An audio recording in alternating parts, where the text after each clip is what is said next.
Hello, everyone. Welcome to another Uncomfortably Candid podcast. Thanks for joining. I want to talk to you about something that I've learned recently. If you don't know, I have been training for a marathon since July, and I'm running my half marathon this coming up weekend. And that is going to be the determining factor in whether or not I continue to train for the full marathon. So I will keep you posted. But that's not what I want to talk to you about today. I want to talk to you about what running has taught me about sacrifice in overcoming indecision and overthinking. Everything worth having takes time. And I'll talk about instant gratification in another episode. But even though I've only been training since July, so it's only been a few months, it feels a lot longer than that because it has taken up so much time. Not only physical time in running, in the actual running, but mental time. In the mental capacity it's taken for me to figure out when I'm going to run during the week. Am I drinking enough water? Am I eating the right food and am I eating enough? When am I going to run on the weekend and still have time to rest and have a social life and write my dissertation? Because that's been put on the back burner. And that deadline is coming up soon. But all that to say, goal achievement requires a sacrifice. And I'm learning that. And I've talked about this before, and I'll talk about it again because it is so important to embed in your brain that when you say yes to something, you are saying no to something else. And that no is a sacrifice. And that's why it's so important to know that your yes is without a doubt worth it. I just got back from a trip with my family. I got to see my nephew on the beach for the first time, and it was really sweet. But I had to make a choice this weekend. Do I not run and just not train this weekend and not miss out on time with my family because I hadn't seen them in a while and get behind on my training? And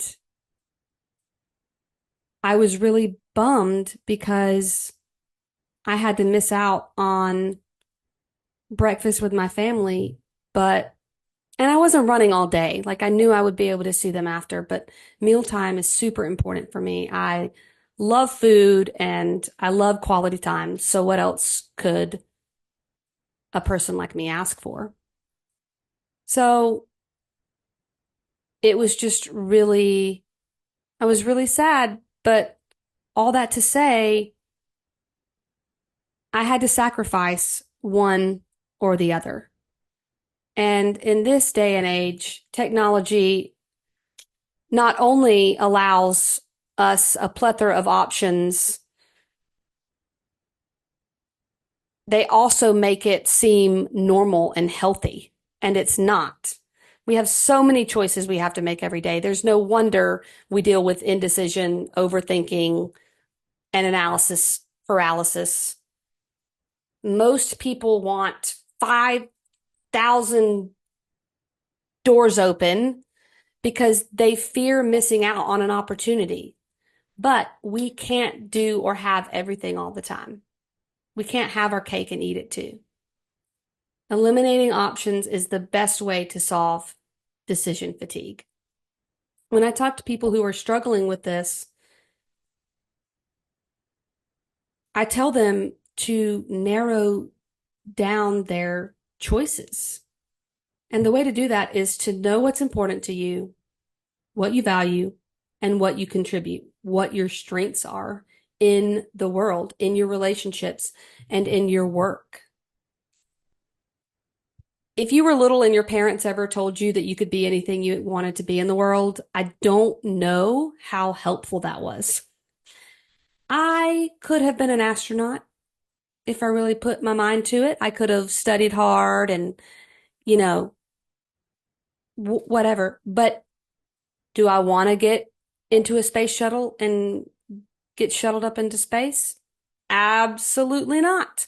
Black holes freak me out. So not only am I not passionate about it, but I don't value or my strengths don't contribute in that field. Like I'm not an analytical thinker. I sucked at math, worst subject. And so that's why it's so important to prioritize your values and strengths when you set a goal. It helps eliminate choices. So if I were to be going down and picking a career, my career choice, like astronaut would not be one of them because I know I'm not great at math and I know I'm more relational than I am analytical. People are so afraid of the choice that they make not working out because they're afraid of failure, criticism, negative emotions, other people's opinions, and being wrong, which is a sneaky one that I don't think a lot of people think of. Like, I think fear of failure comes up first, but fear of being wrong is different. But what if closing those doors actually opened up the right one? And this is the way I had to start thinking about setting goals because I struggled with fear of missing out, not only in the social sense, but opportunities to find meaning and purpose in my life. Education and technology has made us feel, like I said, like having opportunities is some great goal to aspire to. And I'm thankful for education and technology, but back in the day, they didn't have all of these options and they struggled with other things. They had their own problems, but anxiety from indecision was probably not one of them. And even small choices like what to eat or where to go to dinner has become such a huge deal that takes up so much mental capacity that you don't even have enough to make bigger decisions. And I finally realized the older I got that it's so much less stressful to have fewer options, fewer doors open. And I just want the one the one door open. Just open up the one door. Lord, please. I don't want 5,000 options. I just want the one. Eliminating indecision, overthinking, analysis paralysis, and decision fatigue requires sacrifice. And that's scary to a lot of people because it is scary. But I want to encourage you that it's okay to eliminate choices.